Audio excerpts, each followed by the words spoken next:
राज्यातील 12 जिल्हा परिषदांच्या निवडणुकीत भाजपने सर्वाधिक 7 जिल्हा परिषदांवर कमळ फुलवलाय।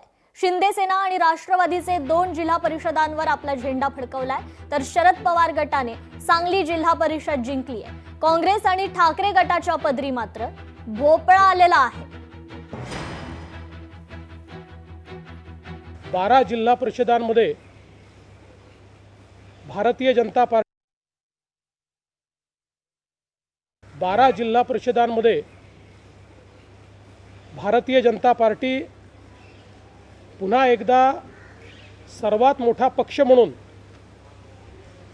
या ठिकाणी स्थापित झालेला आपल्याला पाहायला मिळतोय आणि 12ही जिल्हा परिषदांमध्ये महायुतीचीच सत्ता येईल हे आता अतिशय स्पष्ट झालेलं आहे। 2017चा रेकॉर्ड हा भाजपने तोडलेला आहे। अजून निकाल पूर्ण व्हायचे आहेत, पण घोषित झालेल्या निकालांमध्येच 236 जागा या भाजपला मिळालेल्या आहेत। जिल्ह्याने जे मत दिलेलं आहे आणि अजितदादाला जरी मत दिलं तरी महायुतीला मत दिलं आहे, त्यामुळं महायुती या ठिकाणी महाराष्ट्रामध्ये येणार आहे। काही अजितदादाचे अध्यक्ष बसतील, काही एकनाथ शिंदेजीचे त्या ठिकाणी शिवसेनेचे असेल, रत्नागिरी वगैरे त्या ठिकाणी दिसत आहे।